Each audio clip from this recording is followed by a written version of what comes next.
Hello मेरे प्यारे बच्चों, कैसे हो आप सब लोग। आई होप सब मस्त हैं, जबरदस्त हैं। A very warm welcome to CMA inter law fast track batch, जहां हम 85 नंबर की तैयारी 85 मार्क्स ऑलरेडी तैयार कर चुके हैं। सेक्शन सी किया, जहां कंपनीज एक्ट 40 नंबर का हमारे से एग्जाम में पूछा जाता है। हमने लगभग 5 क्लासेस लगाई और हो गया वो डन। फिर हमने किया business ethics and emotional intelligence section D, जो 15 नंबर का आप पूछा जाएगा एग्जाम में लगभग। तो यहाँ हमने 2 सेशन लगाए और ये भी हो गया। Section A is total for 30 marks, ये भी हम कर चुके हैं। Indian contract act, sales of goods act, negotiable instrument act, introduction first chapter जो आपका है। Then we talked about partnership and LLP 2। अब चल देते हैं सेक्शन बी पर। सेक्शन बी वैसे टोटल 15 नंबर का है, बट सिर्फ 5 नंबर का एक ही चैप्टर है जो कि है code of wages. It is not an act but code, therefore and very recent 2019 का है, तो जिस वजह से एग्जाम में आने की पॉसिबिलिटी यहाँ से ज़्यादा हो भी जाती है। और हमारे को स्टडी मैट में दिया हुआ भी है कि खाली यही एक्ट 5 नंबर का है, यही कोड 5 नंबर का है। There are 4 more acts but we'll do them in 2 days, in next 2 days, और हमारा सिलेबस हो जाएगा डन। ठीक है, तो चलो अब चलते हैं विदाउट एनी फर्दर एडूज रिवाइज करने code of wages 2019। Just in case आपने पहले टॉपिक नहीं पढ़ा हुआ है और आप जून अटेम्प्ट देने वाले हैं, तभी भी आपको ये लेक्चर काम आने वाला है, तो मेरे साथ एंड तक बने रहिएगा। लगभग 1.5 घंटा लगाएंगे और ये कोड कर लेंगे एकदम डन। ठीक है, अब पर्पस क्या है इस कोड को लाने का, क्या फीचर्स हैं। So basically there are certain laws, there are separate laws, जिनको साथ कर दिया गया, सम अप कर दिया गया और एक कोड बना दिया गया, ताकि जो अलग अलग एक्ट्स सिमिलर बातचीत कर रहे थे बट कहीं कहीं कोई चीज़ें तालमेल नहीं बैठ पा रही थी, तो एक जगह उन सबको हमने सम अप कर दिया through this code, that is code of wages 2019। Purpose क्या है, सिंप्लीफाई करना था, कंसोलिडेट करना था उन लॉज को जो कि वेज से, बोनस से, इक्वल पे से और ओवर टाइम से रिलेट कर रहा था। ये अभी लर्न कर लेते हैं 4 चीज़ें। व्हाट आर द 4 थिंग्स जो सेपरेटली गवर्न हो रही थी बट कहीं ना कहीं वेजेस से ही, एम्प्लॉय से रिलेटेड थी, जिस वजह से सम अप कर दिया गया, कोडिफाई कर दिया गया, कोड में तब्दील कर दिया गया, डिफरेंट लॉज को कंसोलिडेट और सिंप्लीफाई कर दिया गया। वो टॉपिक्स कौन कौन से थे? It was talking about wages, it was talking about bonus, they were like the different laws were talking about equal pay and over time. चलो चारों बात करते हैं, wages, bonus, equal pay and over time. ये 4 चीज़ों को, ये 4 separate laws को कंसोलिडेट कर दिया गया और सिंप्लीफाई कर दिया गया। कौन कौन से लॉज सम हुए थे, कौन कौन से लॉज टुगेदर करे गए थे कोड ऑफ वेजेस बनाने के लिए? तो वेजेस हमारे पास पेमेंट ऑफ वेजेस है, मिनिमम वेजेस है। ओके, तो ये तो हो गया वेजेस रिलेटेड। बोनस है हमारे पास, पेमेंट ऑफ बोनस है, इक्वल रेम्यूनरेशन और ओवर टाइम इन्हीं जगह कहीं कहीं इंक्लूड हो रखा था। ठीक है, तो हमारे पास पेमेंट ऑफ वेजेस है, मिनिमम वेजेस है, इक्वल रेम्यूनरेशन है और ओवर टाइम सेपरेटली बात नहीं कर रखी है, but then we are talking about payment of bonus. Okay, so let's talk once again. हमारे पास है payment of wages, minimum wages, payment of bonus and equal remuneration. ये 4 लॉज थे जो बात हो रही थी wages related, bonus related, equal remuneration related और बोनस ओवर टाइम से रिलेटेड। इन सबको इस कोड में हमारे पास सम कर दिया गया।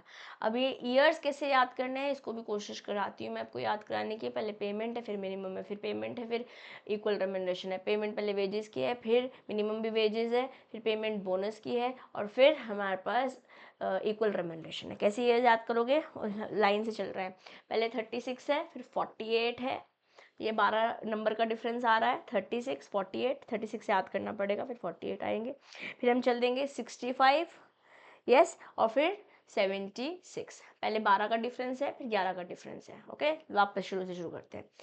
Payment of wages act 1936, minimum wages act 1948, 12 का डिफरेंस 36, 48। फिर अपने के पास पेमेंट ऑफ बोनस 1965 और फिर इक्वल रेम्यूनरेशन 1976। यहाँ पे 11 साल का डिफरेंस है या 12 साल का। थोड़ा बहुत पिक्चर भी याद करने में हेल्प करती है, इसलिए मैंने इसको बॉक्स कर दिया है। ओके, अब ये रीअपील करा गया, मतलब बेसिकली सारे डिफरेंट लॉज को रीअपील किया गया एक कोड बनाने के लिए। जो जो रीअपीलिंग हुई थी सेक्शन 69 के अंदर। सेक्शन 69 के अंदर स्कोप क्या है, सारी इंडस्ट्रीज, ट्रेड, बिजनेस, मैन्युफैक्चरिंग सब इंक्लूड हो जाते हैं। कौन कौन से? सारे ट्रेड, बिजनेस, मैन्युफैक्चरिंग, इंडस्ट्री सब इंक्लूड हो जाते हैं। सेंट्रल गवर्नमेंट रेगुलेट करती है स्ट्रैटेजिक सेक्टर्स जैसे कि railways, mines, oil fields. Okay, और स्टेट गवर्नमेंट रेगुलेट करती है बाकी सेक्टर्स। सो बेसिकली इनको हमने ऑथराइज गवर्नमेंट बोल रखा है। अगर मैं पीछे के आपको चैप्टर्स फैक्ट्रीज एक्ट बोलती हूँ या ग्रेचुइटी, पेमेंट ऑफ ग्रेचुइटी बोलती हूँ या ईपीएफ बोलती हूँ, ईएसआई बोलती हूँ, अभी तो हम रिवाइज कर रहे हैं, बट जब आपने पढ़ा होगा सेक्शन बी, पहले आपने फैक्ट्री से शुरू किया होगा, और जिस क्रोनोलॉजी में मैंने अभी आपको चैप्टर्स के नाम बोले उससे करते हुए हम लास्ट में कोड ऑफ वेजेस आए थे। ठीक है, बट अभी हम रिवाइज कर रहे हैं, पहले शुरुआत कोड ऑफ वेजेस से कर रहे हैं, तो मैं आपको यही बता दे रही हूँ कि जो ऑथराइज गवर्नमेंट है, सारे ही पीछे सारे ही एक्ट्स में वो सिमिलर लाइंस पे बात करती है। सारी industries, business, trade, okay, factory सब इंक्लूड हो जा रहा है इस स्कोप में जब मैं कोड ऑफ वेजेस बोल रही हूँ। और जो सेंट्रल गवर्नमेंट है वो बात करती है, सेंट्रल गवर्नमेंट ऑथराइज गवर्नमेंट है ऑयल फील्ड्स की, माइंस की, रेलवेज की, और बाकी जो तीनों छोड़ के, जो ये सेक्टर्स छोड़ के कोई सी भी इंडस्ट्रीज है, उनके लिए जो गवर्नमेंट है वो है स्टेट गवर्नमेंट है। ओके मेरे बेटे, चलो की फीचर्स क्या है, क्योंकि इतने सारे लॉज कॉडिफाई की जगह हो गया, सम हो गया, तो यस कवरेज ज़्यादा है, यूनिफॉर्मिटी आ गई है डेफिनेशन में। Code of wages, sorry, payment of minimum wages कुछ बता रहा है, पेमेंट ऑफ वेजेस कुछ और बता रहा है, बोनस कुछ और बता रहा है, तो सब कुछ इतनी कन्फ्यूजन की जगह एक ही डेफिनेशन, सिमिलर डेफिनेशंस लेकर आ गए, यूनिफॉर्मिटी आ गई डेफिनेशन में, सिंप्लीफाइड हो गए कंप्लायंसेस की, इतने एक बिजनेस को इतने सारे चीज़ों को फॉलो करना है तो डिफिकल्ट हो रहा था, therefore compliance became easier. Like पहले हमारे पास आईडीटी में बहुत सारे अलग अलग लॉज होते थे, अब जीएसटी है जो करना है इम्प्लाई, ठीक है, कंप्लाई।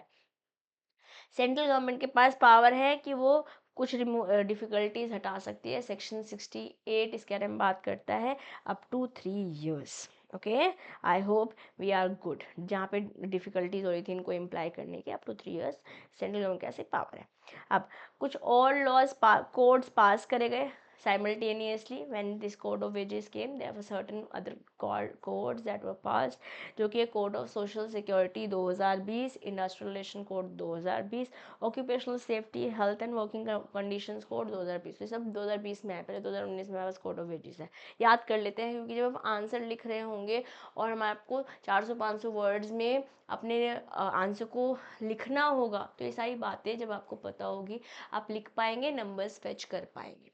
ओके, तो कौन कौन से 3 कोड साइमल्टेनियसली एकदम बाद आए, कोड ऑफ वेजेस के बाद आए, जिन्होंने हेल्प करी basically everything related to wages, bonus, over time, equal remuneration, वो थे industrial relation code 2020, code of social security 2020, occupational safety, health and working condition code 2020। Please याद करने की कोशिश कीजिए मेरे साथ, अपनी आंखें बंद कीजिए, let's train our brain to remember. Industrial relation code 2020 तो बिल्कुल डिफिकल्ट नहीं है, आईआर कोड बोलते हैं इसको।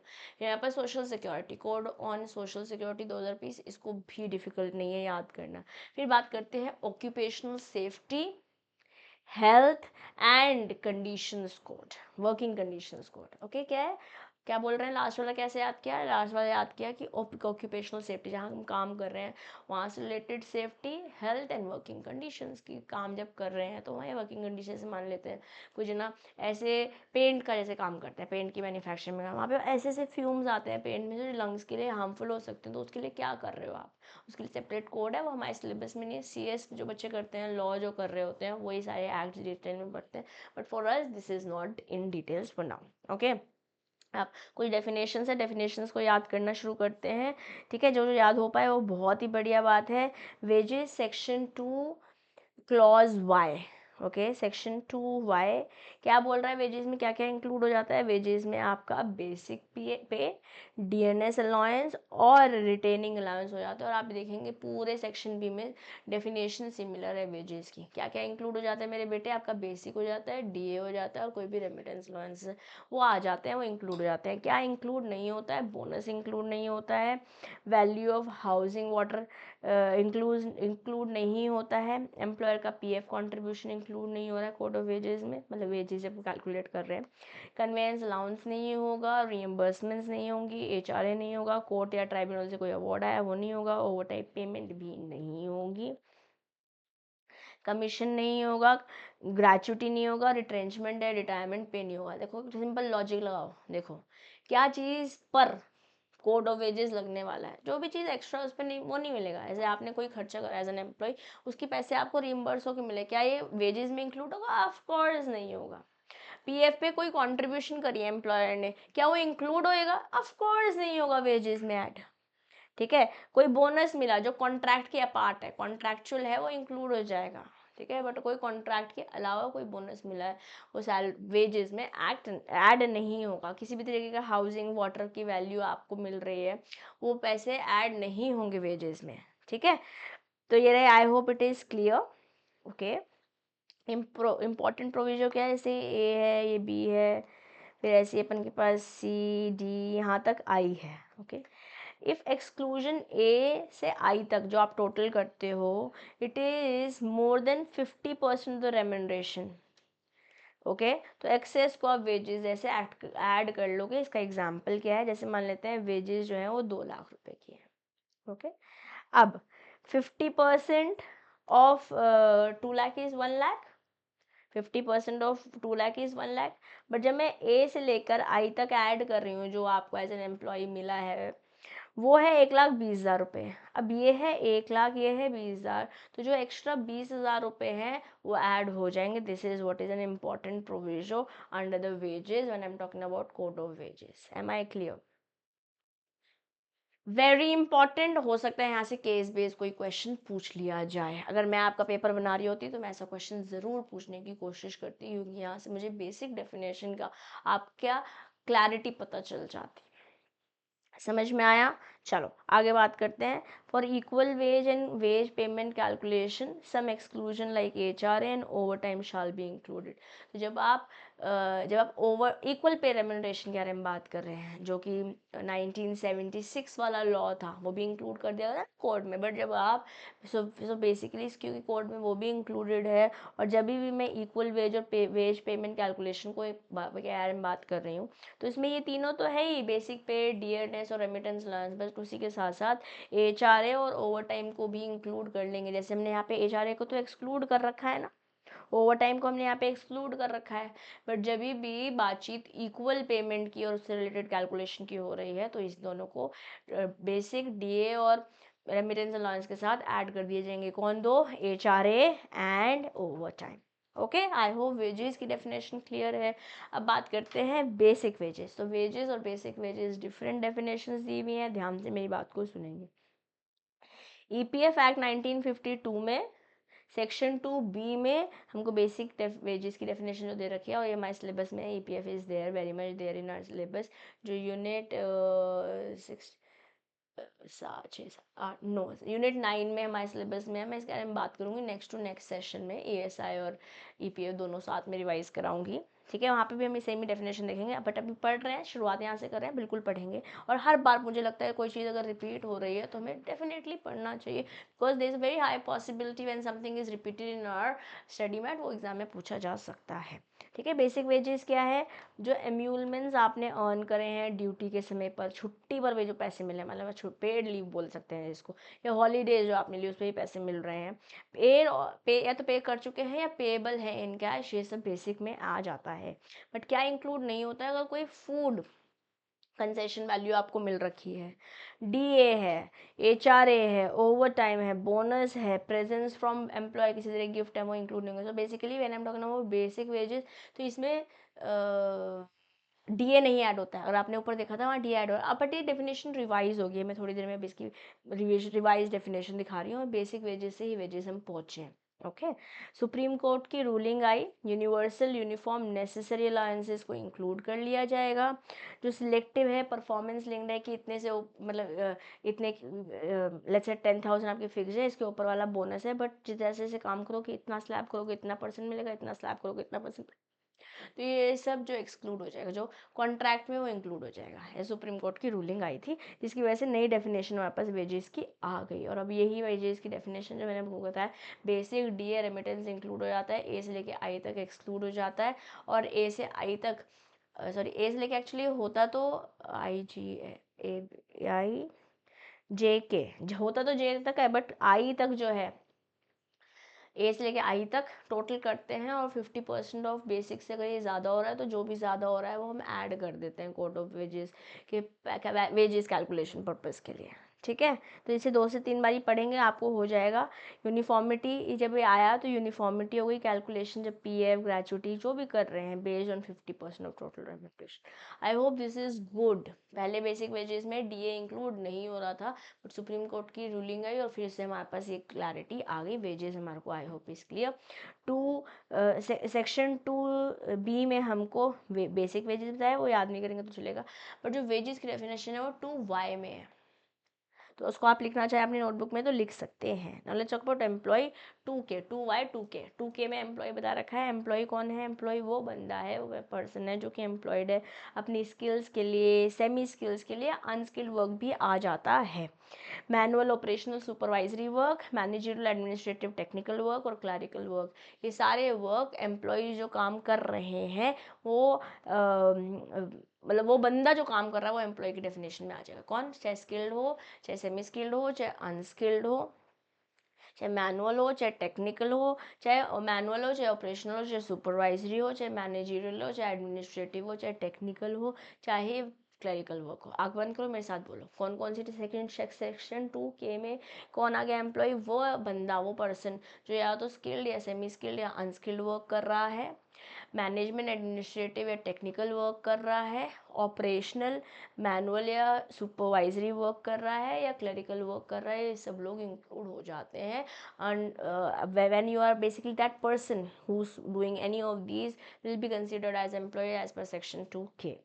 बट कौन इंक्लूड नहीं होता? अगर कोई अप्रेंटाइज है, मतलब कोई ट्रेनिंग कर रहा है अंडर द अप्रेंटाइज एक्ट 1961, वो यहाँ पर इंक्लूड नहीं होगा। कोई आर्म फोर्सेस का मेंबर है, वो एम्प्लॉय की डेफिनेशन में अंडर सेक्शन 2K इंक्लूड नहीं होगा। मैं चाहूँगी आप वीडियो को यहाँ पॉज कीजिए, अपनी नोटबुक उठाइए, सेक्शन 2 की लिखिए। बहुत छोटा एक्ट है, छोटा सा कोड है, और यहाँ से पूरे 5 नंबर बन सकते हैं, तो बिल्कुल छोड़ना नहीं है, और आसान है। जब कोई चीज़ आसान है 5 नंबर दे सकती है। बिल्कुल प्यार से इस टॉपिक को हमें पढ़ना है। Am I clear? ठीक है, चलो अब आगे बढ़ते हैं। Let's talk about the definition of workman, section 2Z। So 2Y में पढ़ा हमने वेजेस, यस। अब हम 2Z में देख रहे हैं वर्कमैन। 2K में हमने एम्प्लॉय भी देख लिया था।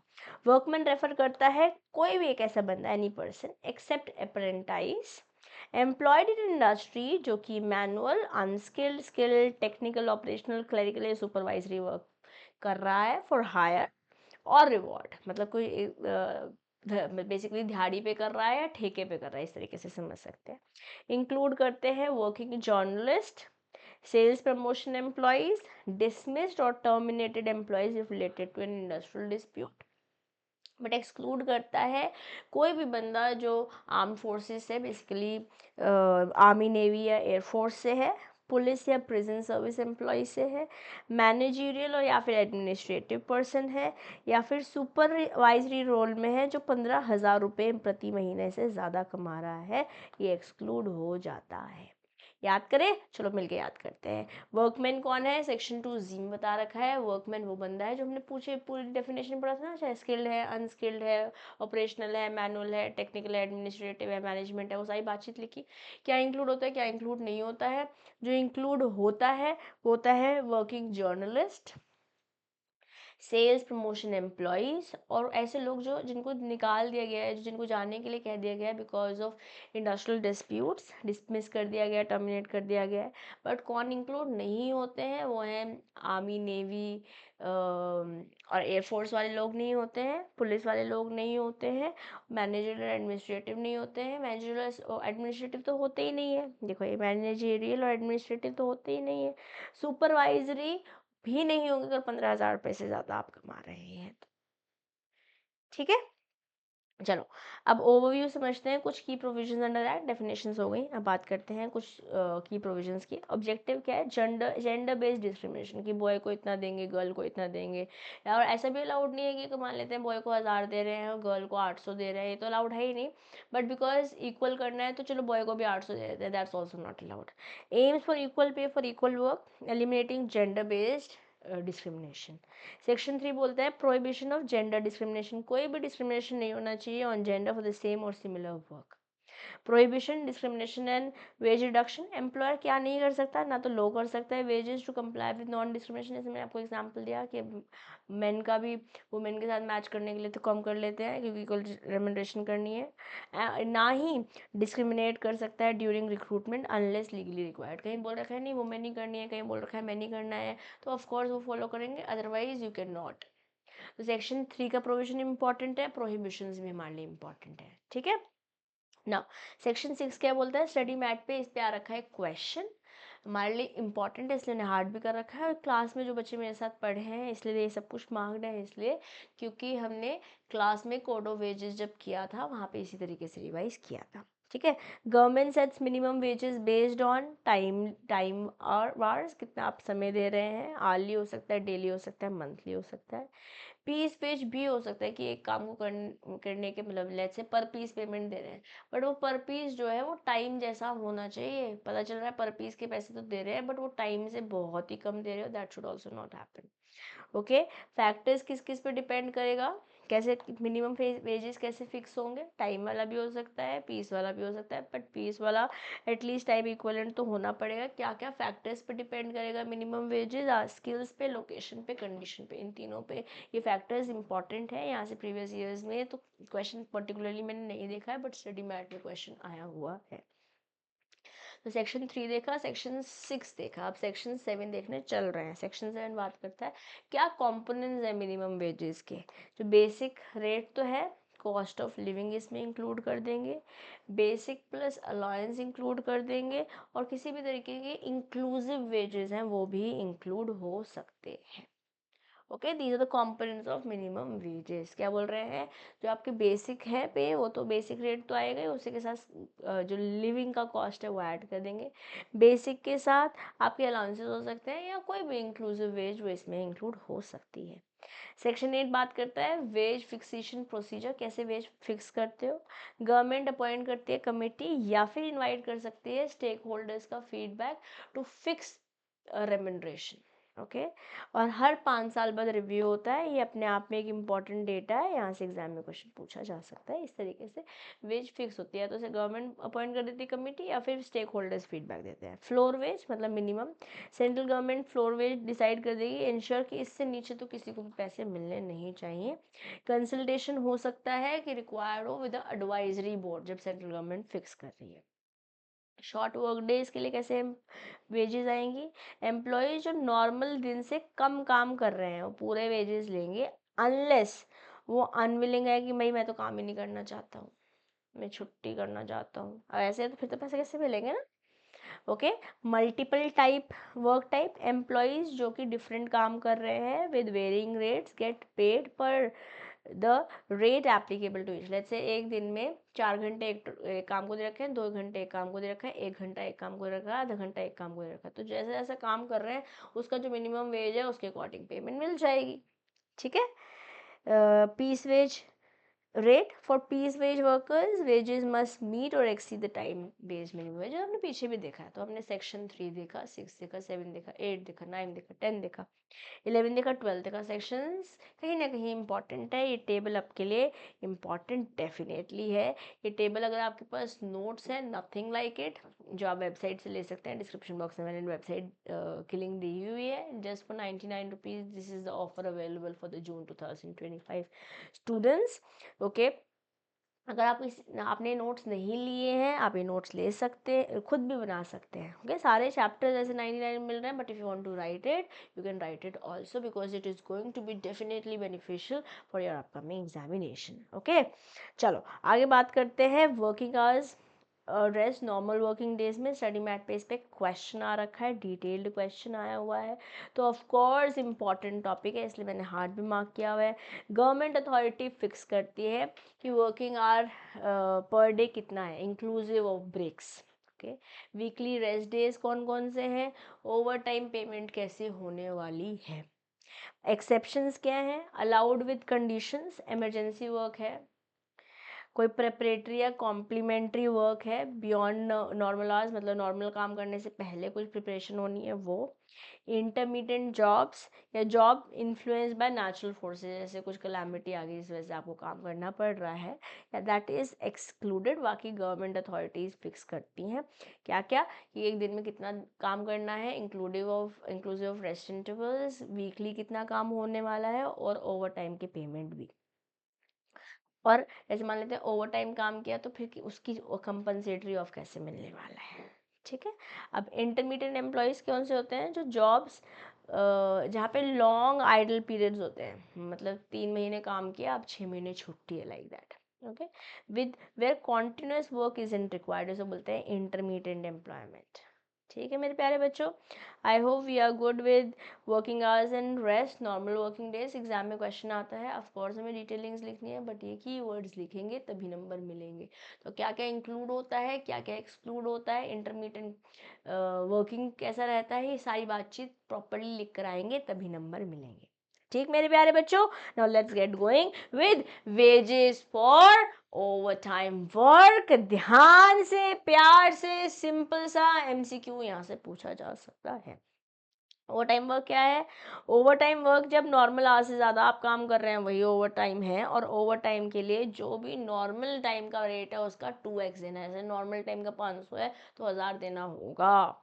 Applies when minimum wages are set early daily etcetera, है ना, उस पर ये लग जाता है, नॉर्मल वेज का ट्वाइस ओवर टाइम हो जाता है। सिंपल है ना।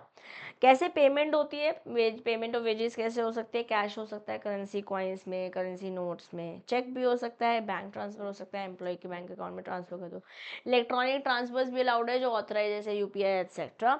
गवर्नमेंट की नोटिफिकेशन मैंडेट कर सकती है कि आपको चेक से या फिर बैंक ट्रांसफर से ही पैसे देने हैं, किसी स्पेसिफिक इंडस्ट्री में गवर्नमेंट से ऐसा नोटिफिकेशन आ सकता है। ओके, अब बात करते हैं fixation of ways period. Daily payment हो सकती है, वीकली हो सकती है, फोर्टनाइटली हो सकती है, मंथली भी हो सकती है, बट 1 महीने से ज़्यादा का पेमेंट ऐसे नहीं हो सकता कि हम तो 2 महीने में एक बार पैसे देते हैं, ऐसे नहीं हो सकता है। मैक्सिमम वेज जो है 1 मंथ रहेगा, कंडीशन ये है। डेली भी हो सकता है, वीकली भी हो सकता है, मंथली भी, फोर्टनाइटली भी हो सकता है और मंथली भी हो सकता है। Now let's talk about time period for payment of wages. Extremely important and extremely easy, मतलब इससे इजी भी कोई नहीं है और इससे मार्क्स भी बढ़िया आने वाले हैं, तो बढ़िया कॉम्बिनेशन है। चलिए, टाइप्स ऑफ वर्कर्स क्या है, पेमेंट डेडलाइन बहुत बहुत इंपॉर्टेंट है, बिल्कुल अपने दिल में अब भी उतार लेंगे, इंपॉर्टेंट, इजी। ओके, तो रोज जो पेमेंट होनी है वो रोज हो जाएगी, मतलब जो डेली के हिसाब से काम कर रहे हैं उन्हें एंड ऑफ द शिफ्ट पैसे मिल जाने चाहिए। जो वीकली के हिसाब से काम कर रहे हैं, जो लास्ट वर्किंग डे है वीक का, लेट्स से सैटरडे है, तो उस दिन हो जाएगी पेमेंट। जो फोर्टनाइटली कर रहे हैं, तो जिस दिन खत्म हुआ है ना, जिस दिन आपका फोर्टनाइट खत्म हुआ है उसके 2 दिन के अंदर, before end of second day after the fortnight, let's say 1 से 15 काम होते हैं, तो 2 दिन 16-17, तो 17 की शाम से पहले पैसे मिल जाने चाहिए। और मंथली विद इन, जैसे मान लेते हैं जून महीने की सैलरी जो है 7 जुलाई तक हो जानी चाहिए। ध्यान से मेरे साथ, एक ऐसा टॉपिक जो इम्पोर्टेंट है, जो इजी है, क्योंकि डेली पेमेंट हो सकती है, वीकली पेमेंट हो सकती है, फोर्टनाइटली पेमेंट हो सकती है और मंथली पेमेंट भी हो सकती है। Daily end of the sheet तक पैसे चले जाने चाहिए। वीकली जिस दिन वीक खत्म हो रहा है उसके लास्ट डे पे हो जानी चाहिए पेमेंट, ठीक है। जो फोर्टनाइटली है, जिस दिन फोर्टनाइट खत्म हो रहा है उसके 2 दिन के अंदर पेमेंट हो जानी चाहिए, मतलब सेकेंड डे के अंदर पेमेंट हो जानी चाहिए। और जो मंथली है उस मंथ के नेक्स्ट मंथ स्टार्टिंग होने के 7 डेज के अंदर पेमेंट हो जानी चाहिए। अगर कोई किसी को आपने निकाल दिया है और बंदे ने रिज़ाइन कर दिया है तो जिस दिन जा रहे हैं उसके 3 वर्किंग डे 2 वर्किंग डे के अंदर पेमेंट हो जानी चाहिए, ठीक है। गवर्नमेंट मॉडिफाई कर सकती है इन टाइमलाइंस को। एग्जिस्टिंग स्ट्रिक्टर लॉज प्रिवेल, जो भी स्ट्रिक्ट होगा ना सबसे ज़्यादा वो प्रिवेल करेगा। This is how it works. Now let's talk about deduction from wages, very important. Study mat में ये टॉपिक भी दिया हुआ है। सेक्शन 18 के बारे में बात करते हैं। सेक्शन 3, 6, 7, 8, 10, 11 तो हमने करे ही थे, अभी हमने सेक्शन 18 करने चल रहे हैं। वेरी इंपॉर्टेंट, इसे सेक्शन सहित याद कीजिए। टाइम लिमिट वाला सेक्शन 17 मैंने बताया था। फिक्सेशन ऑफ पीरियड सेक्शन 16 है। मोड ऑफ पेमेंट सेक्शन 15 है।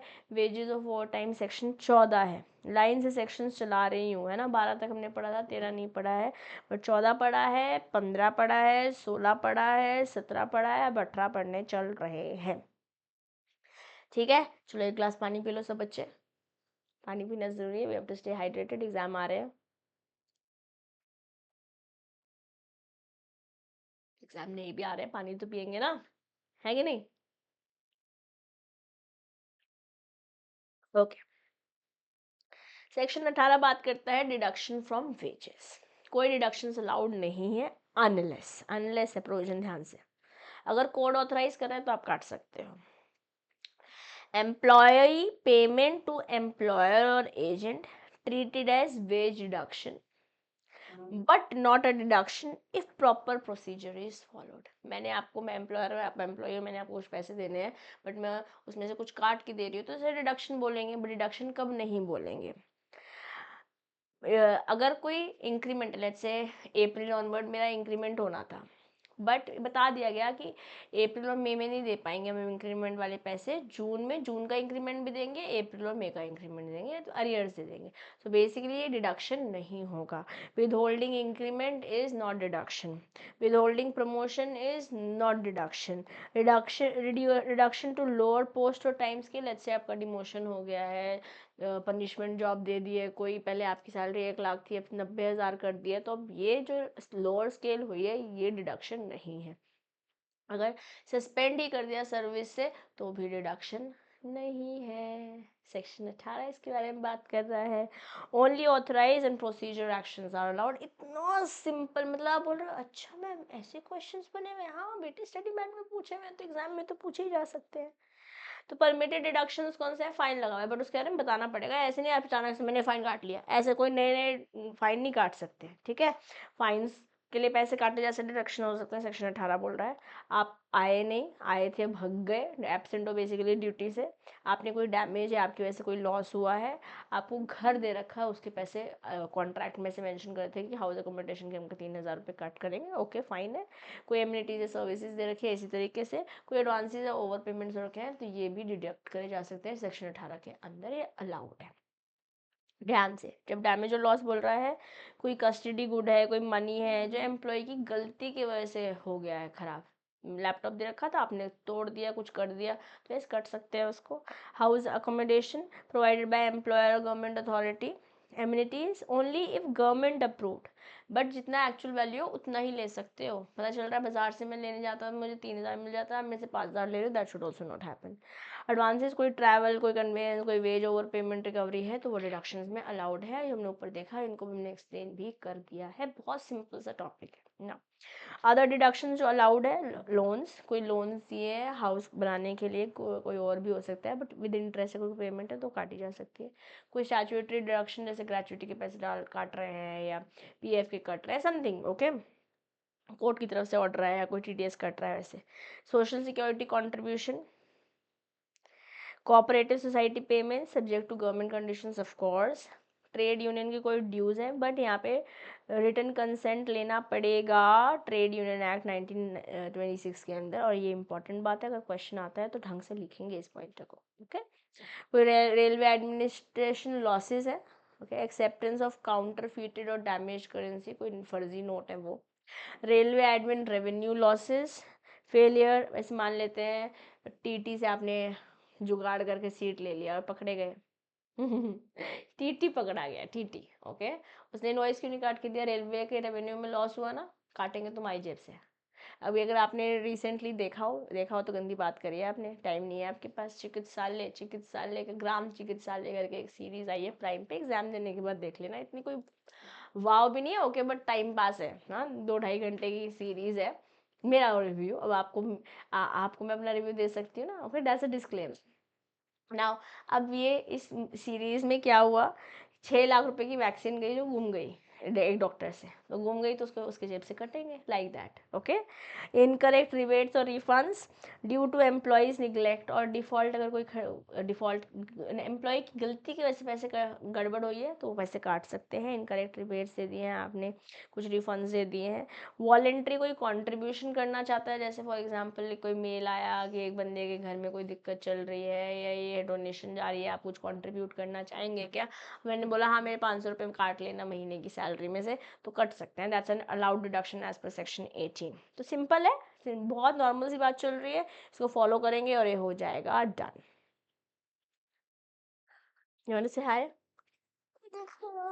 से हाय, अभी खिलाते हैं, बोल दो हाय, ऑल द बेस्ट कर दो स्टूडेंट्स को यहाँ से, all the best, thumbs up करके all the best, all the best, there is a camera वहाँ पर ऊपर, all the best, let's rock it, may God bless you. थोड़ा ढंग से बोलो ना, बोल दो। नहीं बोलना चाहते, चलो इसके अंदर रख दो, मतलब मे गॉड ब्लेस यू।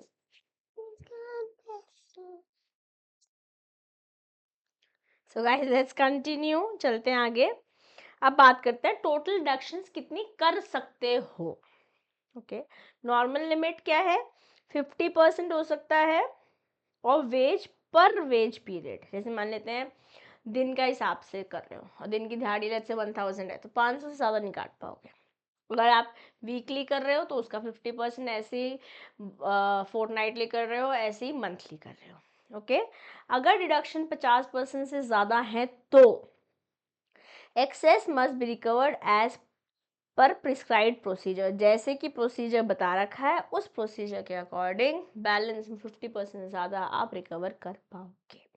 प्रोसीजर हमारे सिलेबस में अभी इतनी डिटेल में नहीं है, इतनी हम डिटेल में इसलिए जा रहे भी नहीं है, okay.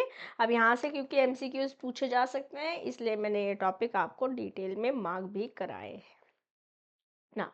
Employer default in depositing deduction, अगर डिडक्शन काटा तो एम्प्लॉयर ने बट उसको डिपॉजिट नहीं किया तो एम्प्लॉय खुद रिस्पॉन्सिबल नहीं है। ऐसे आपने टीडीएस काटा है, जरा एम्प्लॉयर मेरा, मैं एम्प्लॉय हूँ तो मेरी कोई गलती नहीं है, मैंने तो कटवा दिया, अब तुम ना जमा करो तुम्हारी गलती है, okay. Only listed deductions allowed है, वॉलंटरी डिडक्शंस रिटन कंसेंट से आ सकती हैं, मैक्सिमम डिडक्शन 50% हो सकता है, एम्प्लॉय लायबल नहीं है अगर मिसमैनेज कर रहा है एम्प्लॉयर डिडक्शंस को। सेक्शन 18 के अंदर, सेक्शन 18 आता है तो ये सारी बातचीत आपको लिखनी है। Am I clear to everybody? या now let's go to section 19। Section 19 में बात करते हैं फाइन्स जो एम्प्लॉयज़ पे लगते हैं, क्या क्या ग्राउंड्स हो सकते हैं फाइन के। कोई स्पेसिफिक काम किया या नहीं किया जो कि गवर्नमेंट द्वारा अप्रूव्ड है और नोटिफाई भी कर रखा है पब्लिकली कि भैया अगर आपने इस जगह पे सिगरेट के धुएं का छल्ला बनाया तो लग जाएंगे 100 रुपये का जुर्माना, ठीक है, ऐसा हो सकता है, ओके। ध्यान से क्या बोल रहे हैं, अगर कोई गवर्नमेंट से नोटिफाइड फाइन है, अप्रूव्ड है और एम्प्लॉयर ने उसको ढंग से बता रखा है, जैसे हो गया या ये हो गया है, कोई भी हो सकता है, बताना पड़ेगा पब्लिकली, अगर ये ऐसा है तो वो काट सकते हैं, अप्रूव्ड है, ठीक है। ग्राउंड्स हो सकते हैं फाइन के। Work place display, work place पे इसको दिखाना पड़ेगा, नोटिस ऑफ पनिशेबल एक्ट्स और omission must be clearly displayed at the work place. Opportunity देनी पड़ेगी, नेचुरल जस्टिस यहाँ पे प्रिवेल करेगा, शो कॉज कि भैया ऐसा क्यों कर रहे थे, ठीक है। ड्यू प्रोसीजर फॉलो किया जाएगा। मैक्सिमम लिमिट जो हो सकती है वो 3% ऑफ वेजेस से ज़्यादा फाइन नहीं जा सकता। यहाँ से एमसीक्यू पूछा जा सकता है उस वेज पीरियड का। ओके, एज रिस्ट्रिक्शन जो है, कोई फाइन नहीं लग सकता। अगर कोई 15 साल से नीचे वाला बंदा है तो उस पर कोई फाइन नहीं लगेगा। रिकवरी रिस्ट्रिक्शंस है, फाइन्स रिकवर नहीं कर सकते इन इंस्टॉलमेंट्स या 90 दिन from the date of imposition, जिस दिन इम्पोज हुआ है उसके 90 दिन से ज़्यादा, मतलब जैसे लिमिटेशन पीरियड समझा है उसी तरीके से 90 दिन से ज़्यादा में आप ऐसे नहीं काट पाओगे। Date of fine considered impose on the date of the act और ओमिशन, जिस दिन किया है उस दिन से 90 दिन का काउंट होते हैं। And must be recorded in the register कि हम फाइन काट रहे हैं, 3% ज़्यादा नहीं हो सकता वेज पीरियड से। Use for employ welfare only with authority approval. Section 19 fines के बारे में इस तरीके से बातचीत हमसे कर रहा है। Am I clear? Everybody भेजे में घुस गया? ओके, चलिए सेक्शन 20 चालू करेंगे अब। आवाज आ रही है गाइस? ठीक है। नाउ सेक्शन 20 बात कर रहा है deductions for absent of from duty, अगर आप काम पे नहीं आए, इंपॉर्टेंट है। Absent from required work place, आप जहाँ पे होने चाहिए थे वहाँ नहीं है तो डिडक्शन अलाउड है, जितने समय के लिए आप एब्सेंट थे। ठीक है, proportional to the period of absent. Special cases, अगर ज़्यादा मतलब हम स्कूल में नहीं करते होते थे छुट्टी, क्या बोलते थे, बंक, मास बंक, हाँ वैसे ही मास एब्सेंस है, मतलब 10 एम्प्लॉय से ज़्यादा छुट्टी पर चले गए हैं, वो भी बिना नोटिस दिए, तो 8 दिन तक की अप टू 8 डेज वेजेस काटे जा सकते हैं, बट उनके कॉन्ट्रैक्ट में बात लिखनी पड़ेगी, if permitted by the contract and it is important definitely. Okay, special provisions क्या है, मास एब्सेंट हो रहा है बिना नोटिस के, 10 से 10 से ज़्यादा एम्प्लॉयज़ आपस में तालमेल मिला के गए हैं और इसके बारे में ना तो बताया ना कोई रीजनेबल कॉज है, तो 8 दिन तक का पैसा काटा जा सकता है, बट एम्प्लॉयमेंट कॉन्ट्रैक्ट में लिखा होना चाहिए। If employ is considered absent, कब, अगर if they refuse to work, है काम पे और काम नहीं करना चाह रहे, स्ट्राइक पे चले गए हैं, कोई वैलिड रीज़न भी नहीं है, तो yes, all of this special case में आ जाता है और 8 दिन वाला प्रोविजन बहुत इंपॉर्टेंट है। ठीक है, now let's talk about eligibility for the bonus, because bonus भी तो इसमें इंक्लूड हो रहा है ना। तो बोनस के लिए क्या है, बेस्ड ऑन द वेजेस आपको एलिजिबिलिटी रहेगी। एम्प्लॉय की वेज अगर गवर्नमेंट नोटिफाइड मंथली लिमिट से कम है या उतनी ही है, इक्वल एंड लेस देन और इक्वल टू, तो वो एलिजिबल हो जाता है बोनस के लिए। कितना, जो एनुअल वेजेस हैं उसका 8.33% 8.33% ऑफ द एनुअल वेजेस, या फिर 100 rupees whichever is higher, bonus दे रहे हो ना तो ज़्यादा दोगे। मैक्सिमम बोनस जा सकता है 20% of the annual wages, minimum 8.33 है, मैक्सिमम 20% है, दोनों ही इम्पॉर्टेंट है। 8.33 और 20 दोनों इम्पॉर्टेंट है, और 8.33 और 100 में से जो भी हायर है। ठीक है, bonus is shared from establishments gross profit, जो भी मुनाफा, ग्रॉस मुनाफा कमाया है उसमें से बोनस दिया जाता है, proportional to employees annual wages. ठीक है, जैसे मान लेते हैं जो ग्रॉस प्रॉफिट आया लेट्स से 1 लाख का आया है और आपकी सैलरी लेट्स से 10,000 है, तो 10,000 जिस 1 लाख में से आएगा, 10,000 का 8.33 मिनिमम जा सकता है और 20% मैक्सिमम जा सकता है। ओके, और मिनिमम रहेगा वो 100 से नीचे तो होएगा ही नहीं। Eligibility and payment of bonus कैसे होगा, बोनस एंटाइटलमेंट एनुअली दिया जाता है उन एम्प्लॉयज़ को जिन्होंने कम से कम 30 दिन काम किया है साल में, and earning below the government limit, minimum 100 है या फिर 8.33 whichever is higher.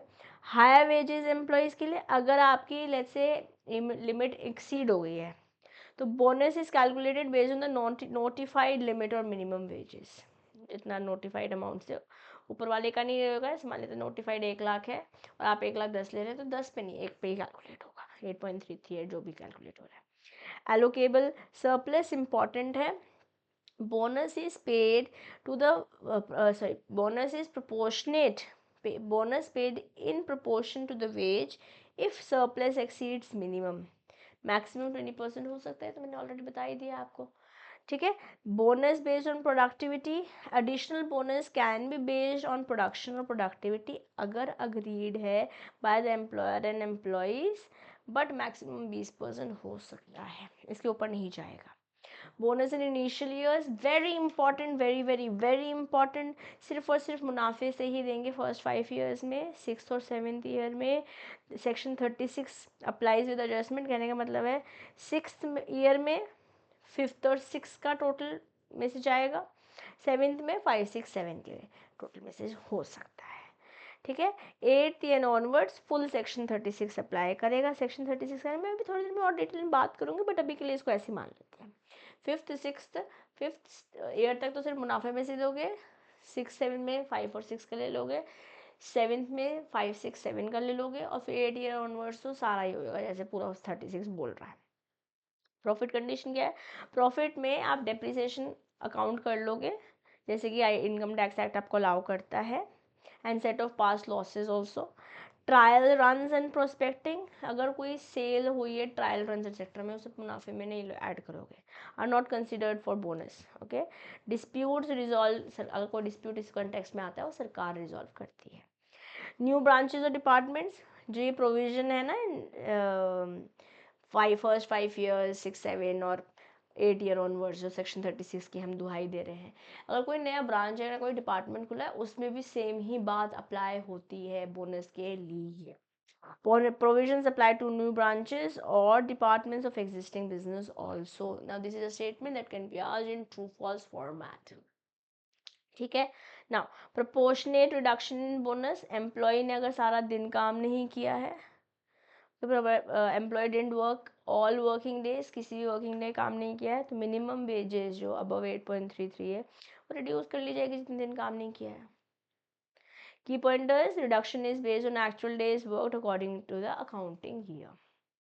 Compounding of working days, deemed working days क्या है? जिस दिन आपने निकाला है उसको हम, जिस दिन ले ऑफ जिस दिन आपने निकाला, ले ऑफ किया, उस दिन को हम बोलेंगे कि उस दिन को काउंट किया जाएगा वर्किंग डे में।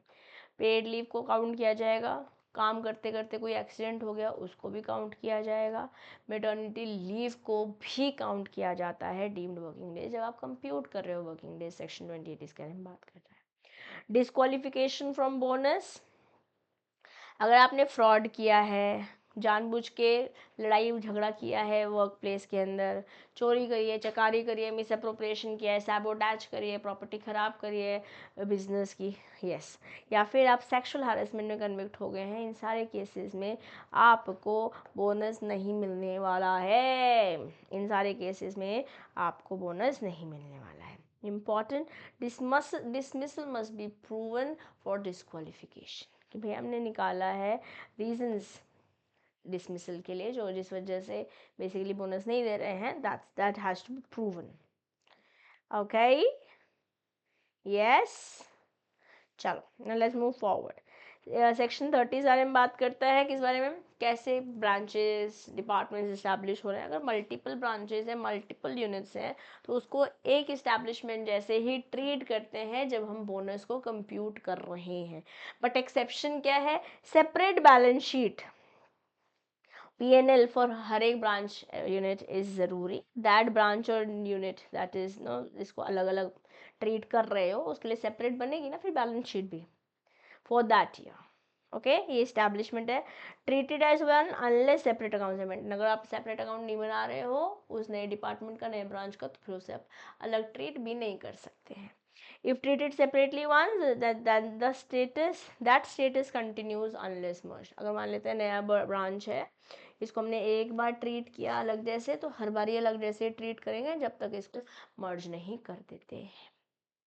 Am I clear guys? Section 30, I want you guys to watch the video. बहुत सिंपल सी बात है, बट यस मुझे somehow लग रहा है कि आपको अच्छे से दिल में बात पता होनी चाहिए, तो पॉज कीजिए वीडियो को, सेक्शन 30 एक बार पढ़ लीजिए। पढ़ लिया बेटा? चलो now let's go to section 31, payment of bonus out of allocable surplus. Allocable surplus पीछे डेफिनेशन देखे आए थे, तो डिटेल में अब देखेंगे। डिटरमाइन एस्टैब्लिशमेंट टाइप, उसकी बेसिस पे एलोकेबल सरप्लस कैसे डिवाइड होने देखेंगे। अगर बैंकिंग कंपनीज है तो 60% तक का एलोकेबल सरप्लस आप यूज़ कर सकते हो, बाकी सारी एस्टैब्लिशमेंट के लिए 67% तक का इस्तेमाल कर सकते हो allocable surplus for the payment of bonus, okay. कैसे कैलकुलेट होता है? एज पर सेक्शन 33 कैलकुलेट होता है। आप ऑडिटेड अकाउंट्स का इस्तेमाल करते हो जब आप कैलकुलेशन कर रहे होते हो। Audited accounts are generally accepted final. अगर कोई डिस्प्यूट आती है, authority may ask for balance sheet if bonus amount is disputed. Data remains confidential unless employer permits disclosure. Very important. अगर किसी ने बोला कि भैया दिखाओ हमारे को कैसे आपने कैलकुलेबल सरप्लस कैलकुलेट किया, बैंकिंग के लिए 60%, बाकी सबके लिए 67%, अगर किसी ने डिस्प्यूट करा तो यहाँ पर अथॉरिटीज़ के पास राइट है कि आपको बोल सकते हैं अपनी बैलेंस शीट दिखाओ, और बट ये कॉन्फिडेंशियल रहेगी इन्फॉर्मेशन जब तक कि जो एम्प्लॉयर है, जो बिजनेस है, वो अलाउड नहीं कर देता है। तो कंप्यूट कैसे करते हो ग्रॉस प्रॉफिट को? बैंकिंग कंपनी सेंट्रल गवर्नमेंट बता रही है, तो मैम कुछ कोई और के बारे में कोई और बता रहा है? नहीं बेटे, ये भी सेंट्रल गवर्नमेंट ही बता रही है, ठीक है। बट यहाँ पे 60 है, यहाँ पे 67 है, ये बात हमें पता होनी चाहिए ना। मेथड्स गवर्नमेंट बोथ कैटेगरीज के लिए बता देती है ना। कैसे कैलकुलेशन होना है, वेरी इंपॉर्टेंट, ध्यान से मुझे सुनिएगा। ग्रॉस प्रॉफिट में से डिडक्शंस को माइनस कर देते हो, जैसे सेक्शन 4 में 34 में हमने देखी, और उसमें डायरेक्ट टैक्स का डिफरेंस अगर कोई प्रीवियस ईयर का, तो वो ऐड कर देते हो। ध्यान से मेरे साथ, मेरे साथ प्यारे बच्चों ध्यान से सुनेगा मुझे।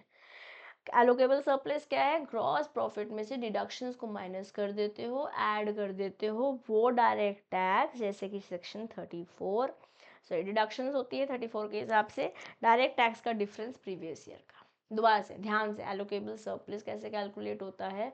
जो भी आपका ग्रॉस प्रॉफिट है उसमें से डिडक्शंस माइनस करते हो एज पर सेक्शन 34, प्लस करते हो जो पिछले साल का कोई डायरेक्ट टैक्स का डिफरेंस है प्रीवियस ईयर का, तो ऐड कर देते हो।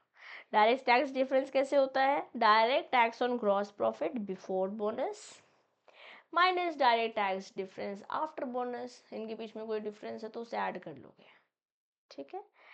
अब जो सेक्शन 34 की डिडक्शन की कहानी सुना रहे हैं आप, डिप्रिसिएशन जो कि इनकम टैक्स एक्ट के द्वारा अलाउड है, वो कोई भी डायरेक्ट टैक्स पेएबल है इस ईयर के लिए, सेक्शन 35 इसके बारे में बात कर रहा है, और कोई भी सम जो भी प्रिस्क्राइब सरकार ने कर रखा है वो सेक्शन 34 की डिडक्शंस में आ जाता है। सेक्शन 35 जो direct tax payable of the year है, वो कैसे कैलकुलेट करते हो? कोई भी लॉस या कोई भी डिप्रिसिएशन एडजस्ट नहीं हुआ है, क्योंकि डिप्रिसिएशन तो हमने ऑलरेडी 34 में रिडक्शन अलाउड कर दी है ना आईटी एक्ट के अकॉर्डिंग। कुछ भी इग्नोर एग्जेम्प्ट इनकम, कोई चैरिटीज है उसे इग्नोर कर दोगे, ऐसे ATG की डिडक्शन कोई किसी ट्रस्ट एक्सेट्रा को आपने दिए। Tax only on established income, जो इनकम आ गई है उसी पे ही, established. Ignore export profit rebates exception if there is any development related rebate, ठीक है मेरे बेटे। एक्सक्लूजन क्या है? कोई carry forwarded loss and depreciation है, कोई अरियर्स है, एग्जेम्प्ट इनकम ये हमने ऊपर बोल दिया है, एग्जेम्प्ट प्रॉफिटेबल रिबेट एक्सक्लूजन, कोई एक्सेप्ट डेवलपमेंट रिबेट्स हैं और अलाउड है, वो एक्सक्लूड नहीं करने होते हैं, बाकी सारे एक ही एक्सक्लूजन हैं, डायरेक्ट टैक्स पेबल में आते हैं। तो सेक्शन 34, 35, 36 इंटर रिलेटेड है, और पीछे 33 भी हमने देखा है, यस एक्चुअली 32 में भी बात करी है, 31 में भी बात करी है, 30 लाइन से चल रहा है सारे सेक्शंस, जितने सेक्शंस आप रिकॉल कर पाए उतनी बढ़िया बात है, उतना आप लिखना चाहिए अगर लिख पाते हैं तो, बट अगर गलत लग रहा है कि श्योर नहीं है तो सेक्शंस मत लिखना फिर, okay. Set on and set of, जो सेक्शन 36 हम बोल रहे थे ना कि फर्स्ट 5 ईयर्स तक सिर्फ प्रॉफिट में से दोगे, 36 सिक्स तो 7 में 5th और 6th ईयर को ले लोगे, 8th ईयर ऑनवर्ड्स पूरा सेक्शन 36 लगाओ। क्या ये 36? ध्यान से सुनेंगे, बहुत आसान है, बहुत इंपॉर्टेंट है, okay. Set on and set of allocable surplus, अगर सरप्लस है मतलब मैक्सिमम बोनस तो 20% है, उसके बाद भी पैसे बच गए हैं, अगर ऐसा है तो एक्सीड जो पैसे बचे हैं उसको आप कैरी फॉरवर्ड कर सकते हो फॉर द नेक्स्ट 4 ईयर्स। तो जो 5th और 6th ईयर या 6th और 7th ईयर या 8th ईयर ऑनवर्ड में बोल रही थी ना सेक्शन 36 रेफर करेंगे, वो सेट ऑफ और सेट ऑन के बारे में बात कर रहा था। अगर 20% के बाद भी आपका सरप्लस बच गया है तो उसको नेक्स्ट 4 ईयर्स तक आप कैरी फॉरवर्ड कर सकते हो, उसे सेट ऑन कहते हैं। अगर सरप्लस लेट्स से जो मिनिमम बोनस क्या है 8.33 उससे कम है आपके पास इस साल देने के लिए, तो जो लेट्स से 3% कम था, उस 3% को नेक्स्ट 4 ईयर्स तक के लिए आप कैरी फॉरवर्ड कर सकते हो, जी जिस साल ज़्यादा प्रॉफिट होगा उस साल दे देंगे वो बैलेंस जो कैरी फॉरवर्डेड रहेगा। Deficiency can be carried on for 4 years and this is known as set off. Okay, adjustment priority पहले ओल्ड एज को कैरी फॉरवर्ड करोगे, FIFO first in first out, नहीं एक्चुअली हाँ फर्स्ट इन फर्स्ट आउट, जो पहले आया वो पहले आउट होएगा, लाइक दैट। जनरल रूल क्या है, government rules apply to uncovered cases, जो केसेस यहाँ पे कवर नहीं हो रहे वो सरकार बता देगी। ओके ना, सेक्शन 37 क्या बोलता है, एडजस्टमेंट ऑफ कस्टमरी और इंटरिम बोनस। अगर मान लेते हैं कोई वैसे वेस्ट बंगाल में पूजा बोनस, दुर्गा पूजा बोनस जा रहा है, कोई कस्टमरी बोनस जा रहा है, कोई इंटरिम बोनस है, वो टोटल बोनस में से आप उसे माइनस कर दोगे, deducted from total bonus payable. Employ सिर्फ रिमेनिंग बैलेंस लेंगे अगर कोई कस्टमरी बैलेंस पेमेंट ऑलरेडी हो चुकी है bonus related. Reductions for financial loss due to employ misconduct, अगर एम्प्लॉय की मिसकंडक्ट की वजह से ऑर्गेनाइजेशन को कोई फिनेंशियल लॉस हुआ है तो बोनस में से ही काटोगे, सिर्फ और सिर्फ बोनस में से ही काटोगे, काटोगे काटोगे काटोगे, बोनस में से ही काटोगे। M I clear? ध्यान से, only balance bonus is paid after the customary interim bonus is already paid, ठीक है।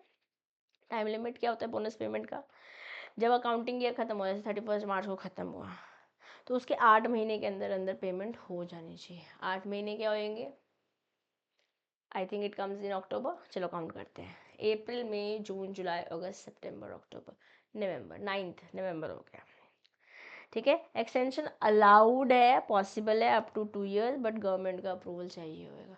तो फिनेंशियल ईयर जब खत्म हुआ आपका, उसके 8 महीने के अंदर पेमेंट हो जानी चाहिए बोनस की, बट 2 साल तक का एक्सटेंशन अलाउड है, बट यहाँ पर सरकार से आपको अप्रूवल चाहिए होगा।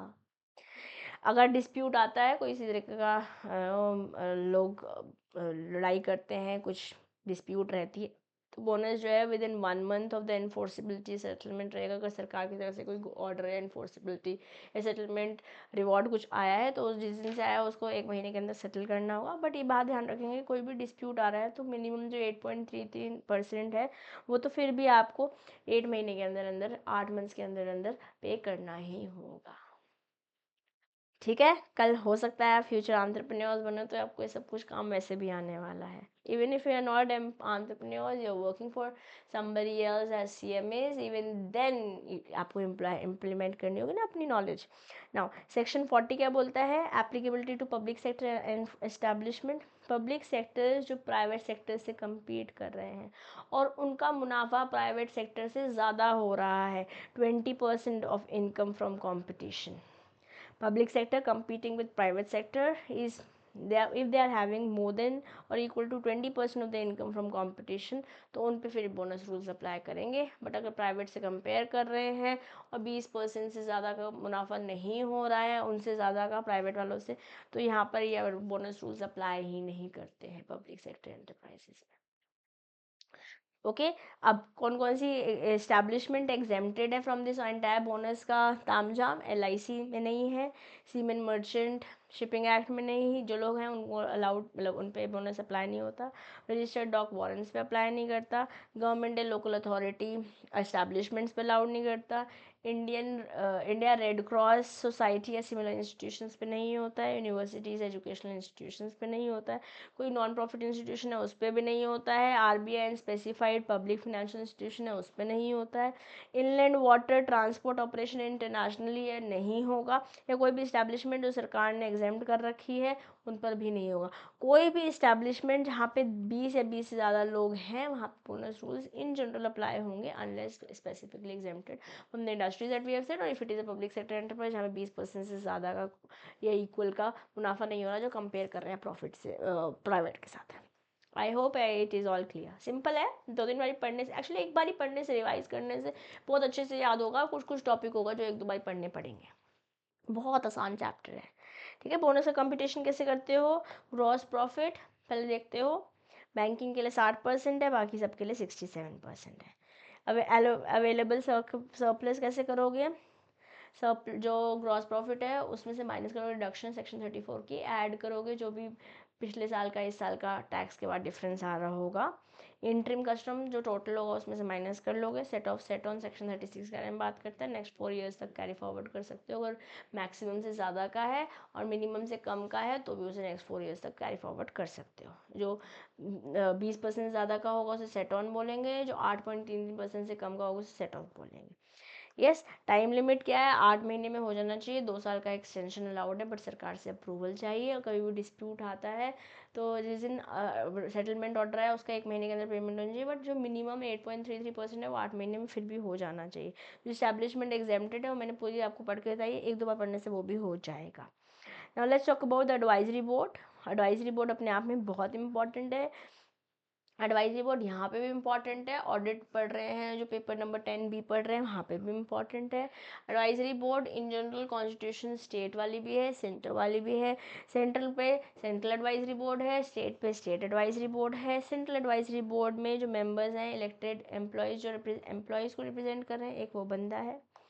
एम्प्लॉयज़ रिप्रेजेंटेटिव से इक्वल होंगे।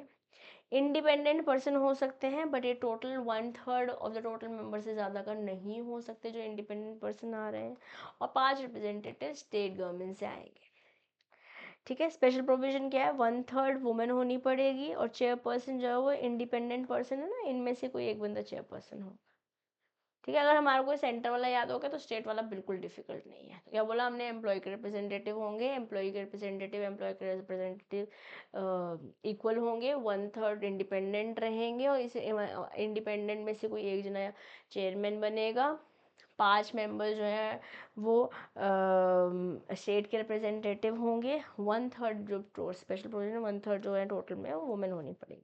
इनका काम क्या है, एडवाइस करेंगे फिक्स ऑन फिक्सेशन और revision of minimum wages. Women employment पे एम्पावरमेंट पे को प्रमोट करेंगे, एडवाइस करेंगे सेक्टर्स को कहाँ कहाँ वुमेन एम्प्लॉय करी जा सकती है। बाकी सारे मैटर्स जो भी इस कोड से रिलेटेड है उस पर भी एडवाइजरी कमेटी सेंट्रल वाली बात बताती है, एडवाइस करती है, रिव्यू करती है। सेंट्रल गवर्नमेंट डायरेक्ट कर सकती है स्टेट गवर्नमेंट को बेस्ड ऑन दिस एडवाइस। ठीक है, तो जैसे हमने ऊपर देखा वैसे यहाँ देख रहे हैं, स्टेट में भी एम्प्लॉय के रिप्रेजेंटेटिव है, दोनों के इक्वल होने पड़ेंगे, 1/3 इंडिपेंडेंट होने पड़ेंगे। इस इंडिपेंडेंट में से चेयरपर्सन आएगा। Special provision 1/3 women, chairperson independent से आएगा।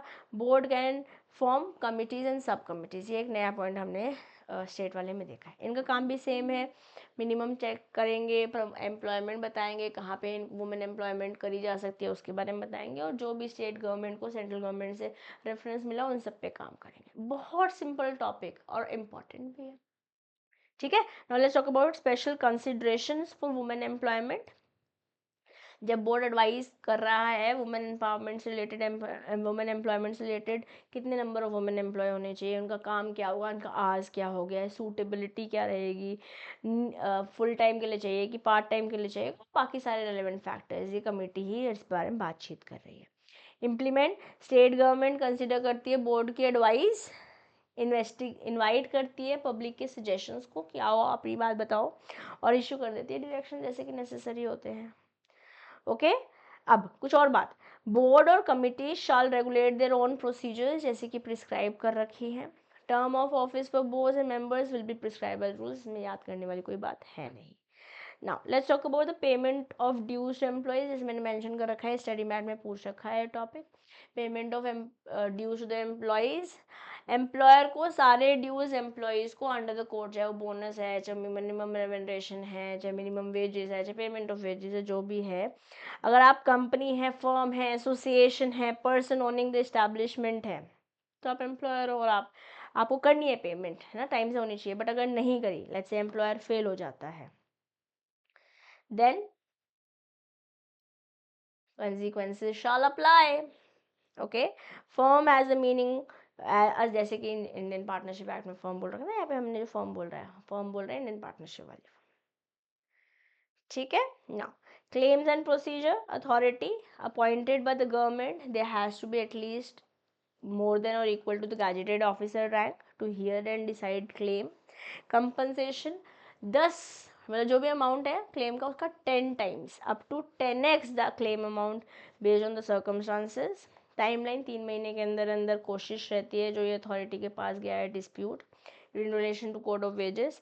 रिकवरी मैकेनिज्म, अगर पेमेंट नहीं हुई, जैसे अथॉरिटी ने जो गैजेटेड ऑफिसर के ऊपर वाला बंदा वाला रैंक वाला ऑथराइज पर्सन है उसने बोला कि इतना पेमेंट होना चाहिए, 10x तक हो सकता है जो भी अमाउंट बेसिकली ड्यू है, अगर वो पेमेंट नहीं करी तो क्या प्रोसीजर रहेगा? अगर नॉन पेमेंट हुआ तो अथॉरिटी एक रिकवरी सर्टिफिकेट इशू करेगा, वो वहाँ के डीएम को या कलेक्टर को दे देगा और बोलेगा इसको कलेक्ट करो, केस में डालोगे, अरियर्स फ्रॉम लैंड रेवेन्यू में डाल दोगे, कैटेगरी रहेगी अरियर्स फ्रॉम लैंड रेवेन्यू। यहाँ पर एमसीक्यू पूछे गए हैं सिमिलर टाइप के, जब भी पीछे भी आप सेक्शन बी में जो भी चैप्टर्स पढ़ोगे, फैक्ट्री, एसआई, ईपीएफ जो भी पढ़ोगे, वहाँ पे कलेक्शन ऐसे ही होता है, यही प्रोसेस फॉलो किया जाता है। ठीक है, कौन कंप्लेन फाइल करता है कि भैया you know I am not being treated, I am the aggrieved person, तो एम्प्लॉय खुद कर सकता है, रजिस्टर्ड ट्रेड यूनियन कर सकते हैं, ये जो कंप्लेन हो रही है, इंस्पेक्टर कम फैसिलिटेटर कर सकता है, बहुत इंपॉर्टेंट है ये इन जनरल। ओके, एक बार एप्लीकेशन चली गई और हो सकता है कोई सब ज़्यादा बहुत सारे लोग मिलके कर रहे हैं complain, that's also allowed, but जब से हुआ है प्रॉब्लम, जो भी रीजन अग्रीव हुआ है उसके 3 साल, दैट्स अ लिमिटेशन पीरियड है। ओके, बट यहाँ पर अलाउड है, अगर लेट भी होते हैं 3 years से बियॉन्ड भी जाते हो, यहाँ पर एम्प्लॉय के पास प्रोविज़न है। अथॉरिटीज़ पावर, जैसे कि एक सिविल कोर्ट के पास पावर होती है ना under civil procedure code CPC, वैसे ही इस अथॉरिटी के पास भी पावर है, जो गैजेटेड ऑफिसर के ऊपर वाले रैंक वाला बंदा पूरा देख रहा है ना, उसके पास भी सेम पावर है। ओके ना, presumptions of accuracy of financial records, अगर आपके अकाउंट्स ऑडिटेड है तो ऐसे मान लेंगे कि हाँ फिनेंशियल रिकॉर्ड्स बढ़िया हैं। References for dispute, fixation of bonus और eligibility for bonus, applicability of bonus provision to public establishment, कुछ भी आता है सेक्टर इस्टेब्लिश, कुछ भी प्रॉब्लम आती है, डिस्प्यूट आ रहा है, तो जब कैलकुलेशन चल रही है ऐसा अज्यूम किया जाएगा कि अगर ऑडिटेड बैलेंस शीट्स और पीएनएल हैं, और अगर पब्लिक सेक्टर अंडरटेकिंग है तो controller and auditor general of India का रेफरेंस आएगा, जो क्वालिफाइड ऑडिटर्स हैं as per section 141 of companies act, उनके द्वारा ऑडिट किया गया है, तो रिकॉर्ड्स को प्रिज्यूम कर लेती है अथॉरिटी या जो भी रेलिवेंट गवर्नमेंट है कि सारे रिकॉर्ड जो हैं वो एक्यूरेट है। Right to see clarification, trade union या एम्प्लॉयज़ रिक्वेस्ट कर सकते हैं कि भैया इस आइटम में जो बैलेंस शीट है या पीएनएल है इसमें हमारे को क्लैरिफिकेशन चाहिए, रिक्वेस्ट किया जा सकता है। ओके बस बेटे, बस थोड़ी देर और 10-15 मिनट मेरे साथ रहिएगा। सेक्शन 48 बोल रहा है compliance related to audit of employer. क्या एम्प्लॉयर एक कंपनी है? हाँ है, तो सेक्शन 48 यहाँ पे अप्लाई नहीं करेगा। क्या एम्प्लॉयर एक कंपनी नहीं है और डिस्प्यूट हो रखा है बोनस रिलेटेड? हाँ। Are accounts audited? यस है, तो सेक्शन 47 ऑडिटेड अमाउंट चल जाएगा। अगर मान लेते हैं कंपनी नहीं है एम्प्लॉयर, ठीक है, और अकाउंट्स भी ऑडिटेड नहीं है, तो अथॉरिटी बोलेगी भैया ऑडिट कराओ। अब ऑडिट कराने को बोल दिया, क्या आपने कंप्लाई किया? अगर कंप्लाई किया तो जैसे सेक्शन 47 में पोस्ट ऑडिट चल रहा है वैसे चलेगा। अगर आपने कंप्लाई नहीं किया तो अथॉरिटी खुद ही ऑडिटर अपॉइंट कर देगी, ऑडिट चालू करवा देगी और पैसे भी आपसे लेगी। Authority arranges for audit via suitable auditor और ऑडिटर्स। यहाँ पर तो मैंने बोला ना, नो इट विल अप्लाई ना। अथॉरिटीज अरेंजेस ऑडिट एक्सपेंसेस जो है जो अथॉरिटी ने फिक्स करी है, पेमेंट कौन करेगा? एम्प्लॉयर। और अगर नहीं करे तो अगेन रिकवरी कर लेंगे, रिकवरी करनी तो आती है हमें, हमें कौन? सरकार को। Okay, let's go to section 49। यहाँ तक आई होप चीज़ें क्लियर हैं। सिंपल सिंपल चार्ट से सिंपल सिंपल बातें, कॉम्प्लिकेटेड बातें भी सिंपल तरीके से मैंने समझाई हुई हैं। Okay, now let's go to section 49, appeal. Right to appeal, अगर आप अग्रीव्ड है, आपको लग रहा है कि आपके साथ सही नहीं हुआ है तो आप अपील करेंगे। टाइमलाइन 90 डेज है, सफिशिएंट कॉज है तो इसमें एक्सेस कर टाइम 90 डेज से ज़्यादा एक्सीड कर सकता है। ठीक है, appellate authority must be an officer of appropriate government, जिसको आप अपील लेकर जा रहे हो, एक रैंक हायर, जैसे जो ऑफिशियल गैजेटेड ऑफिसर है जिससे आपने दुहाई करी थी उसके ऊपर जाने वाले हो तो उसके ऊपर वाली रैंक वाले बंदा होना पड़ेगा ओरिजिनल अथॉरिटी से। डिस्पोजल ऑफ अपील, जैसे पीछे बोला था कोशिश करेंगे 3 महीने, ऐसे यहाँ पर भी एफर्ट बेस्ड है, दोनों पार्टीज की बातचीत सुनी जाएगी। Recovery of dues, recovery via certificate issued under section 45 जो अरियर्स में आ जाता है, ठीक है। Now let's talk about section 40, कैसे रिकॉर्ड्स, रिटर्न्स, कैसे नोटिस जाते हैं। रिकॉर्ड्स रजिस्टर में मेंटेन करने हैं एम्प्लॉय की डिटेल्स, उनका master roll, wages, prescribed information. Master roll is basically attendance, okay. Notice display, display करोगे basically summary of the code, abstract of the code ऐसी जगह लगाया जाएगा जहाँ पर सब लोग देख सकते हो, ठीक है। Related to the wage rates, wage period, payment details, और inspector just in case you have any dispute, किसको कांटेक्ट करोगे उसकी डिटेल भी जगह ये नोटिस में लिखी होनी चाहिए, ओके। वेज स्लिप में प्रे वेज की स्लिप उसी फॉर्मेट में, उसी मैनर में होगी जैसे कि एक्ट में, इस कोड में बता रखा है। कोई स्मॉल एम्प्लॉयर है, मतलब इसके पास 5 से कम लोग काम कर रहे हैं, किसमें, एग्रीकल्चर में, डोमेस्टिक वर्क में, वो एग्जेम्प्ट होने, कोई प्रूफ नहीं दिखाना, ठीक है। डोमेस्टिक पर्पस मतलब अपने घर का काम कर रहे हो, फैमिली बिजनेस चल रहा है, एक कमर्शियल एक्टिविटीज़ में बेसिकली जो इन्वॉल्व नहीं है, 5 से कम लोग स्मॉल एम्प्लॉयज़ हैं, उन पे सारा पूरी तामझाम अप्लाई नहीं करता है। Now let's talk about the next topic, very important, study matter में भी दिया हुआ है, क्या है, inspector cum facilitator. Okay, let's talk about appointment. Central government inspector cum facilitator appoint करती है नोटिफिकेशन के थ्रू। जुरिस्डिक्शन जो है इस इंस्पेक्टर कम फैसिलिटेटर की स्टेट वाइज हो सकती है, एरिया स्पेसिफिक हो सकती है, या अक्रॉस इस्टेब्लिशमेंट्स भी हो सकती है। Inspection scheme, government introduce web based inspection, electronic reporting भी हो सकता है। रैंडमाइज इंस्पेक्शन रैंडमाइज हो सकती है, जैसे कि नोटिफिकेशन आ रही है सरकार द्वारा। स्टेटस जो ये इंस्पेक्टर कम जिस कारण हमने अभी बात करी फैसिलिटेटर, इंस्पेक्टर कम फैसिलिटेटर, इसको हम पब्लिक सर्वेंट जैसा ही मान लेते हैं as per Indian penal code section 21 learn करेंगे। ड्यूटीज़ क्या है, ये एडवाइस करते हैं एम्प्लॉयज़ को, वर्कर्स को कि भैया जो लॉ बोल रहा है उसे फॉलो करो। इंस्पेक्ट भी कर सकते हैं अपनी जुरिस्डिक्शन में या स्पेसिफिक एरिया में, या जो भी अक्रॉस इंडस्ट्री जैसे भी इनको अपॉइंट किया गया। एडिशनल पावर है, ये पर्सनस को एग्जामिन कर सकते हैं, नाम कलेक्ट कर सकते हैं, एड्रेस कलेक्ट कर सकते हैं, किसी जगह छापा मार सकते हैं, सीज कर सकते हैं, कॉपी कर सकते हैं उनके रिकॉर्ड्स, अगर कोई अब्यूजेस हैं तो उसे रिपोर्ट कर सकते हैं, और जो भी इनकी पावर्स प्रिस्क्राइब कर रखी है इस इंस्पेक्टर कम फैसिलिटेटर की अंडर सेक्शन 50, वो सब 51 एक्चुअली, वो सब इम्प्लीमेंट कर सकते हैं। लीगल ऑब्लिगेशन क्या है, सेक्शन 175 और सेक्शन 176 आईपीसी का, information related, document request related, जो भी बोल रखा है इंडियन पीनल कोड में वो इन्हें फॉलो करना है, ठीक है। सर्च एंड सीज मतलब छापा मार सकते हैं, सीज कर सकते हैं, अगेन जैसे सीआरपीसी बोल रहा है सेक्शन 94, सेक्शन यहाँ पे नहीं भी याद होगा तो भी चल जाएगा। बट इंस्पेक्टर कम फैसिलिटेटर पर शॉर्ट नोट लिखने को आया हुआ है हमारे स्टडी मैट में, एग्जाम में भी पूछा जा सकता है, सेक्शन 51 याद कर लीजिए। Now let's talk about the provisions related to offences and penalties under the code. अगर किसी एम्प्लॉयर ने ऑफेंस किया, type of offence, less payment than due wages, तो पेनल्टी कितनी है, इम्प्रिजनमेंट हो सकती है 3 साल तक, और फाइन हो सकते हैं 1 लाख तक, okay. This is maximum, less payment than wages, penalty impose करी जाएगी बेस्ड ऑन द सीवियरिटी, कितने सीवियर आपने गुनाह किया है, 3 महीने तक इम्प्रिजनमेंट हो सकती है, 1 लाख रुपए तक फाइन हो सकता है, ओके। अब अगर आपने ये रिपीट कर दिया जो मिनिमम वेजेस हैं, less than minimum wages with in 5 years, तो आप पे पेनल्टी बढ़ जाएगी, okay. Violation of code, again while अगर आपने विद इन 5 ईयर रिपीट किया है,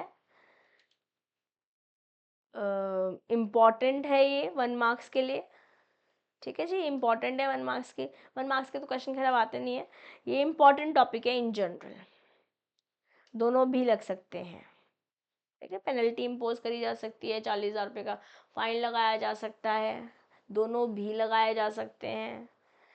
ठीक बेटा। Now let's talk about the cognizance of offences. Cognizance of offences, कौन फाइल कर रहा है कंप्लेन? एप्रोप्रिएट गवर्नमेंट कर सकता है, रजिस्टर्ड ट्रेड यूनियन कर सकता है, एम्प्लॉय कर सकता है, इनकम फैसिलिटेटर कर सकता है, पीछे हमने देख लिया था। कौन ट्राई करता है? Who is going to try, और मतलब बेसिकली आपकी कानूनी तो नहीं, जो आपकी मुकदमा है किसके सामने लड़ा जाएगा? या तो मेट्रोपॉलिटन मजिस्ट्रेट के पास या judicial magistrate of first class के पास। लॉर्ड, गवर्नमेंट के पास क्या पावर है पेनल्टी इम्पोज करने की? सेटिमेट में क्वेश्चन दे रखा है। गवर्नमेंट इम्पोज कर सकते हैं पेनल्टी किस पर? Who can? ऑफिसर, जो भी रैंक अंडर सेक्रेटरी से ऊपर वाला रैंक वाला बंदा होएगा। ठीक है। पावर्स क्या है ड्यूरिंग इंक्वायरी? सम्मन कर सकती है, किसी को बुलावा दे सकती है, किसी गवाह को, विटनेस को एनफोर्स कर सकती है कि आपको आना ही है, और डॉक्यूमेंट्स भी मांग सकती है। और अगर ऑफेंस प्रूव कर दिया गया तो पेनल्टी लगेगी, जैसे हमने ऊपर बात करी है। पेनल्टीज क्या ऑफेंसेस की? पेमेंट करनी थी, नहीं करी, 50,000 रुपये तक की पेनल्टी है, 3 महीने तक का फाइन है, 1 लाख रुपए तक की फाइन और लग सकता है, दोनों भी लग सकते हैं। वायलेशन ऑफ अदर प्रोविजन, जो ये मैंने यहाँ पे लिख के दिखाया था, ये डिटेल में यहाँ पे समझाया हुआ है। ओके, क्या है? 20,000 तक का फाइन, अप टू 20,000 तक का इम्प्रिजनमेंट 1 महीने की, या 40,000 का फाइन, या दोनों। अगर आपने रिकॉर्ड्स मेंटेन नहीं करे तो 10,000 रुपये तक के फाइन हो सकते हैं। आपको अपॉर्चुनिटी डेफिनेटली बीइंग हर्ड दिया जाएगा। Written direction with deadline to comply, अगर नो अपॉर्चुनिटी, आपने 5 साल में रिपीट कर दिया ऑफेंस, वायलेशन किसी भी कोड में मिनिमम वेजेस का है, या फिर वायलेशन किया किसी और प्रोविजन का, तो अपॉर्चुनिटी भी नहीं दी जाएगी अगर 5 साल में आपने रिपीट कर लिया है ऑफेंस को। ठीक है ना। Offences by companies, liability of individual in charge, अगर कंपनी ने कोई ऑफेंस किया है तो हर एक बंदा और कंपनी को गिल्टी माना जाएगा। डिफेंस क्या अवेलेबल है? मान लेते हैं कंपनी में कोई, मैं भी एम्प्लॉय हूँ बट मुझे पता ही नहीं था इस बार की गड़बड़ में मेरी नॉलेज के बिना ये गड़बड़ हुआ है, या ये प्रूव कर दो कि मैंने अपनी तरफ से तो सब कुछ किया था बट उसके बाद भी गड़बड़ हो गया, मैं ऑफेंस तभी भी नहीं प्रिवेंट कर पाया, तो भी मेरे को I will be excused from this guilt. Okay. Liability for consent, convenience और निगलेक्ट, क्या बंदा डायरेक्टली रिस्पॉन्सिबल है बिजनेस कंडक्ट के लिए? हाँ, तो लायबल हो जाएगा unless he proves the defence, जैसे कि हमने यहाँ पर देखा। अगर बंदा अलाउ इन्वॉल्व ही नहीं है बट उसके कंसेंट से, कॉन्फिडेंस से या नेग्लेक्ट प्रूफ कर दिया गया, तो जो भी पर्सन है, चाहे वो डायरेक्टर है, चाहे मैनेजर है, चाहे ऑफिसर है, वो भी लायबल हो जाएगा इस कोड के अंदर, जो भी पेनल्टीज या फाइन्स लग रखे हैं। Okay. Compounding of offence allowed है, और offence is not punishable with imprisonment only, खाली जेल ही टाइम है, वहाँ पे पैसे है ही नहीं, तो वहाँ पे तो कंपाउंडिंग अलाउड नहीं है, बट पैसे और जेल दोनों जहाँ पर है, या खाली पैसे हैं, वहाँ पे कंपाउंडिंग अलाउड है। अथॉरिटी गैजेटेड ऑफिसर अलाउड है कंपाउंडिंग करने के लिए। Compounding maximum 50% of the fine हो सकता है, 50% ऑफ द मैक्सिमम फाइन हो सकता है। Let's say maximum fine 1 lakh रुपये है, तो 1.5 लाख कब तक की कंपाउंडिंग कर सकते हैं। प्रीवियस कंपाउंडिंग विद अगर पिछले 5 साल में कुछ कंपाउंडिंग हो रखी है, अलाउड दोबारा से नहीं है। प्रीवियस कन्विक्शन हुआ है 5 साल में, अगेन अलाउड नहीं है, एक्सेप्शन है। प्रोसीजर, एप्लीकेशन वैसे होगा जैसे गवर्नमेंट सुपरविजन के अंदर होता है। इम्पैक्ट क्या है? अगर कोई प्रोसिक्यूशन फाइल नहीं हुआ, मतलब केस अभी गया नहीं और आपने कंपाउंडिंग के पैसे दे के बात हो गई, तो केस ही नहीं गया, मतलब बेसिकली केस ही फाइल नहीं हुआ। But let's say already file हो गई, तो कोर्ट आपके पैसे लेके डिस्चार्ज कर देगा अक्यूज को, फिर उसे जेल टाइम सर्व नहीं करना पड़ेगा। अगर नॉन कंप्लायंस हुआ, पेनल्टी लगी, आपने पेनल्टी नहीं दी, तो 20% of additional fine over and अब द ओरिजिनल फाइन। ऐसे ओरिजिनल फाइन 1.5 लाख का था, उसमें 20% और लग जाएगा। ठीक है, 30,000 और लग जाएंगे, तो 1,80,000 हो जाएंगे। Final rule, offence can be compounded only under this section, and the section that we just spoke about is section 56। Okay, now let's go to section 57 से सेक्शन 64। बस ये लास्ट सेक्शन और चैप्टर हुआ खत्म। इस सेक्शंस का table है, इसको 1-2 बार पढ़ने से आपका काम चल जाएगा। Bar on civil suits, courts cannot entertain suits related to wages, bonus, अगर मैटर ऑलरेडी क्लेम्ड है, डिडक्टेड है, एडजुडिकेटेड है, रिकवरेबल है इस कोर्ट के अंदर, तो सिविल कोर्ट में नहीं जाएगा, उनके पास ऑलरेडी बहुत काम है। प्रोटेक्शन फ्रॉम गवर्नमेंट एक्शन, कोई भी लीगल एक्शन अगेंस्ट गवर्नमेंट या officers for acts done in good faith under the court, उन पर कोई एक्शन नहीं। जैसे मैं कोई इंस्पेक्टर कम फैसिलिटेटर हूँ, मैंने गुड फेथ में कोई काम किया जो कोर्ट के अंदर बता रखा था मुझे करने को, वो उस पर मेरे पे कानूनी कार्रवाई कोई नहीं कर सकता। Okay. Burden of proof of on employer, अगर कोई वेजेस या डिस्प्यूट रिलेटेड डिस्प्यूट है तो एम्प्लॉयर को प्रूव करना पड़ेगा कि भाई मैंने तो करी है पेमेंट या जो भी whatsoever. Invalidity of waiver of right, कोई अग्रीमेंट किसी एम्प्लॉय को बोल रहा है कि तुम साइन कर दो इस, तब हम तुम्हारे को जॉब देंगे कि अगर तुम मुझ पर फ्यूचर में मुकदमा नहीं करोगे। ये तो इंडियन कॉन्ट्रैक्ट एक्ट में भी पड़ा है ना हमारे को, हम किसी को ऐसे रोक नहीं सकते उनका कानूनी हक लेने के लिए, waive we are not allowed. Okay. Any agreement with employee waives the code rights is null and void and it reduces employer's liability if it reduces. ठीक है, लायबिलिटी कम कर रहे हैं, वेवियर कर रहे हैं, वॉइड नल, वो वाला कॉन्ट्रैक्ट ही खत्म है। ओवरराइडिंग इफेक्ट, कोड प्रिवेल करता है कि कोई भी तरह की इनकन्सिस्टेंसीज आ रही हैं related to the law, award, agreement या कोई भी कॉन्ट्रैक्ट, बेसिकली कोड सुपरसीड कर देगा। जो कोड बोल रहा है, कोड ऑफ वेजेस 2019 बोल रहा है, उसको फॉलो करना पड़ेगा। Delegation of power, government delegate कर सकती है नोटिफिकेशन के थ्रू किसी सबऑर्डिनेट ऑफिस को, स्टेट गवर्नमेंट को। इफ सेंट्रल और with in the state government, अगर स्टेट ही है तो डेलीगेट कर आ सकती है further powers. Shifting liability, employer अपनी लायबिलिटी किसी और पे शिफ्ट कर सकता है जो रियली में गुनहगार है, बट प्रूव करना पड़ेगा कि भाई मुझे तो पता नहीं था, उस बंदे की गलती की वजह से हुआ है। Okay. Employer can shift liability to actual offender by proving due diligence and lack of knowledge और कंसेंट।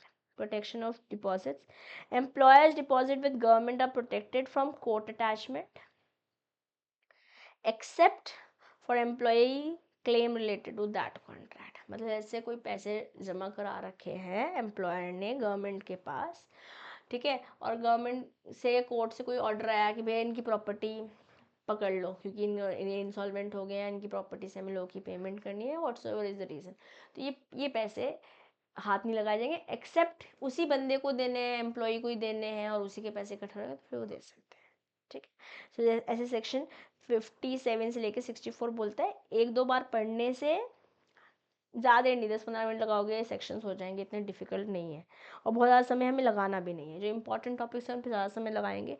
कैसे क्वेश्चंस बने हुए हैं इस चैप्टर से, भाई मैं उसका एक्सपोजर आपको ज़रूर देना चाहूँगी।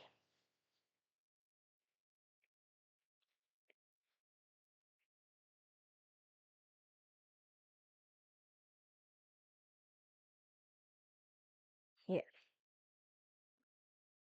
पूछा हुआ है क्या प्रोसीजर है, कैसे फिक्सिंग होती है, रिवाइजिंग होती है मिनिमम वेजेस की। सेक्शन 8 इसके बारे में बात कर रहा है, पूरी बात समझाएंगे, पढ़ लेंगे इसे। ये टॉपिक्स अभी तक पूछे नहीं है बट इम्पॉर्टेंट है। टाइम लिमिट बताइए, पेमेंट कैसे होनी है, डेली हो रही है, वीकली हो रही है, मंथली हो रही है, फोर्टनाइटली हो रही है, कैसे करनी है पेमेंट, ये भी समझाया मैंने, सेक्शन 17 समझाया मैंने पूरा, है ना। फिर कैसे वर्क वेजेस कैसे होते हैं, उसको वहाँ से क्वेश्चन पूछा जा सकता है। फिर क्या क्वेश्चन पूछा जा सकता है, कैसे डिडक्शंस होती है, सेक्शन 18 बहुत इंपॉर्टेंट है, very important. Okay. Central advisory, state advisory कैसे कॉन्स्टिट्यूट होती है पूरी समझानी पड़ेगी। एम्प्लॉय के रिप्रेजेंटेटिव एम्प्लॉयर एम्प्लॉय के इक्वल होने पड़ेंगे, 1/3 इंडिपेंडेंट होगा, इसमें से चेयरपर्सन है, पूरी बात समझानी है। ठीक है, क्या क्या काम करते हैं ये भी समझाना होगा।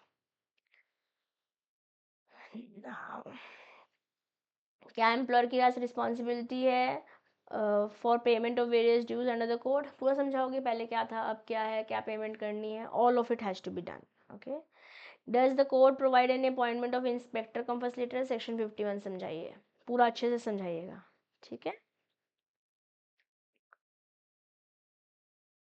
ना। Powers of the officer of appropriate government to impose penalty under certain cases, समझाइए पावर्स क्या क्या है अप्रोप्रिएट गवर्नमेंट के पास, एंड दैट्स इट।